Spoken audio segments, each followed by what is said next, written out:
Assalamualaikum warahmatullahi wabarakatuh. Untuk memenuhi tugas kelompok mata kuliah Sejarah Australia dengan dosen pengampu Ibu Umi Hartanti EPD dan Bapak Johan Setiawan MPD, kami kelompok 6 yang beranggotakan saya Devi Fitriani NPM 19220012 dan rekan saya Emi Marwanti dengan NPM 19220017. Untuk itu, kami akan menyajikan sebuah video mengenai perkembangan menuju responsible government. Mari kita simak video berikut ini ya.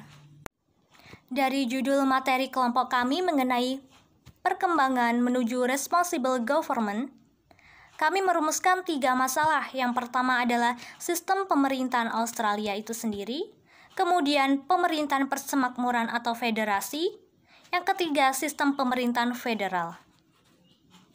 Dan kali ini saya akan membahas mengenai sistem pemerintahan Australia. Jadi sistem pemerintahan Australia ini didasarkan pada tradisi demokrasi liberal, termasuk di dalamnya toleransi beragama dan kebebasan mengeluarkan pendapat dan berserikat. Bentuk dan pelaksanaannya mencerminkan model pemerintahan Inggris dan Amerika, namun tetap khas Australia. Persemakmuran Australia didirikan pada 1 Januari 1901 yang disebut juga Hari Federasi.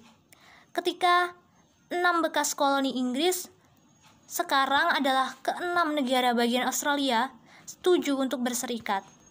Konstitusi Australia yang pertama kali berlaku pada 1 Januari 1901 meletakkan dasar-dasar sistem pemerintahan Australia.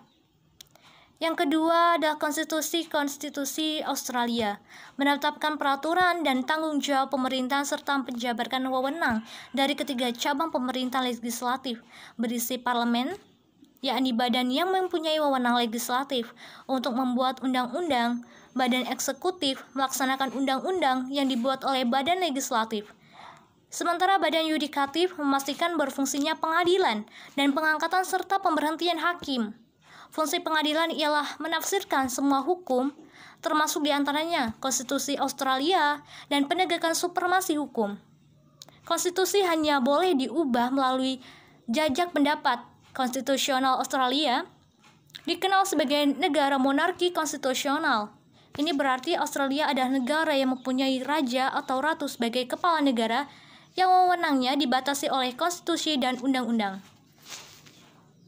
Hubungan antara pemerintah federal dan negara bagian pemerintah federasi dan negara bagian menjalin kerjasama dan berbagai bidang yang secara resmi merupakan tanggung jawab negara bagian dan teritori, seperti pendidikan, perhubungan, kesehatan, dan penegakan hukum, pajak pendapatan ditarik secara federal, dan debat di antara semua tingkat pemerintah negara bagian mengenai akses pendapatan pemasukan merupakan ciri lama politik Australia. Pembahasan yang kedua mengenai pemerintahan persemakmuran atau federasi. Secara umum, sebuah organisasi beberapa negara atau pemerintahan yang sebagian besar anggotanya merupakan negara bekas jajahan. Negara persemakmuran atau Commonwealth of Nations, kerajaan Inggris saat ini yang paling banyak anggotanya yaitu beranggotakan 52 negara yang tersebar di penjuru dunia. Kerajaan Inggris merupakan negara yang paling banyak luas wilayah jajahannya dibandingkan Belanda, Jerman, Portugis, dan lainnya. Akan tetapi, meskipun Inggris menjajah, tetap memperhatikan nasib negara jajahannya. Salah satu wadah organisasi adalah Commonwealth of Nations. Istilah Commonwealth atau persemakmuran berasal dari abad ke-15 yang secara harfiah berarti untuk kebaikan atau kemakmuran bersama. Commonwealth of Nations ini secara resmi dibentuk oleh Deklarasi London pada tahun 1949 yang menetapkan negara-negara anggota sebagai bebas dan setara. Lambang asosiasi bebas ini adalah Ratu Elizabeth II yang merupakan pemimpin persemakmuran. Baiklah, di sini saya akan melanjutkan materi dari Saudari Devi Fitriani yaitu mengenai sistem pemerintahan federal. Nah, embrio pemerintahan Australia mulai tumbuh pada tahun 1788, yaitu di mana ketika Inggris telah membentuk koloni untuk pembuangan narapidana di Sydney. 40 tahun kemudian, jumlah penduduk kulit putih baru mencapai sekitar 57.000 orang, termasuk 2.000 diantaranya yaitu narapidana. Sementara itu, dalam periode yang sama, jumlah penduduk asli aborigin menyusut hingga menjadi 25% saja. Penyusutan ini disebabkan oleh wabah penyakit dan juga peperangan-peperangan yang terjadi dengan pendatang kulit putih. Pada tahun 1851, mulai ditemukannya tambang-tambang emas, sehingga mengakibatkan banjirnya para imigran baru yang sebagian besar berasal dari Inggris dan juga Irlandia. Jumlah penduduk kulit putih pun melonjak sampai menyentuh angka yaitu 1.150.000 orang. Sementara mulai didatangkan juga kuli-kuli kasar dari China. Pada tahun 1855 sampai 1856, Inggris memberikan status otonomi intern pada New South Wales, Victoria, Tasmania, dan juga South Australia. Nah, sejak saat itulah daerah-daerah tersebut dibentuk parlemen serta pemerintahan sendiri, meskipun secara formal Inggris masih bisa melakukan campur tangan. Sementara pengaruh ide sosialis mulai tampak dalam berbagai undang-undang yang muncul seperti sistem sekolah gratis. Kemudian pada tahun 1890 mulai timbul gagasan untuk membentuk sistem pemerintahan federal. Isu ini pun mulai intens dibicarakan di kalangan pemimpin daerah-daerah koloni di berbagai bagian Australia. Gagasan ini benar-benar terwujud pada tahun 1901 ketika daerah-daerah yang semula berpemerintahan sendiri bergabung dan membentuk Federasi Australia, serta memilih Alfred Deakin sebagai Perdana Menteri pertama. Model pemerintahan demokrasi parlementer ini mereka ambil karena selama ini telah dipraktekkan di daerah koloni yang kemudian menjadi negara-negara bagian tersebut. Tetapi sistem Inggris tersebut tidak bisa mereka ambil secara penuh karena Inggris menolak negara kesatuan. Sementara itu Australia kini berbentuk federal. Karena itulah mereka merasa perlu untuk menggabungkan dengan sistem Australia.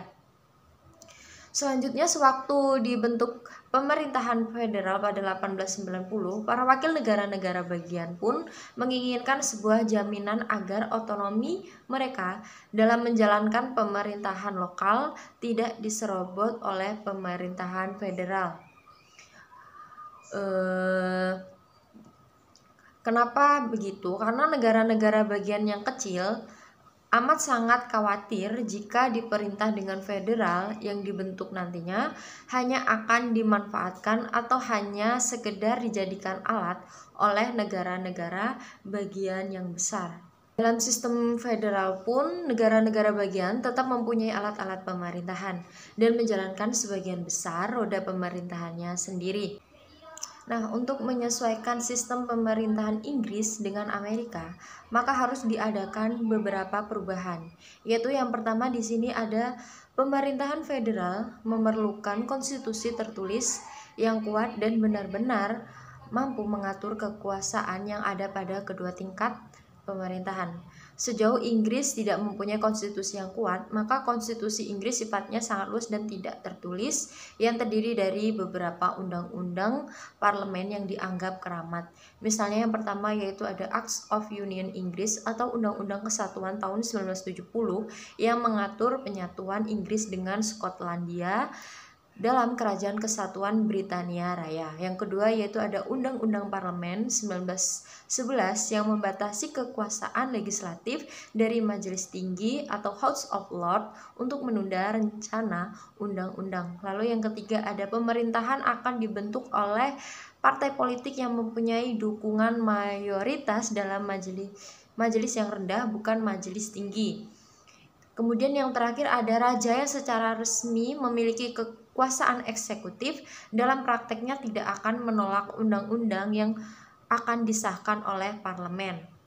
Dalam konstitusi Inggris, walaupun sudah banyak ilmuwan yang menyoroti masalah tersebut, tetapi sampai saat ini masih belum ada kesepakatan mengenai hal-hal yang harusnya merupakan konstitusi. Lalu di sini yang kedua yaitu ada Inggris. Di parlemen mempunyai kekuasaan yang mutlak untuk mengesahkan undang-undang. Tidak ada batasan hukum yang membatasi parlemen dalam mengesahkan undang-undang. Dalam prakteknya pun sebenarnya banyak rancangan undang-undang yang tidak bisa dibahas oleh parlemen. Mungkin karena parlemen tidak mempunyai kemampuan teknis untuk membahasnya, atau memang masalah yang dibahas secara politik tidak populer. Di sini yang ketiga yaitu Mahkamah Agung atau MA berwenang untuk memeriksa atau mencocokkan apakah undang-undang yang dibuat oleh Parlemen Federal negara bagian tersebut benar-benar sesuai dengan konstitusi atau tidak. Jika parlemen melakukan pelanggaran, maka MA berhak membatalkan undang-undang tersebut.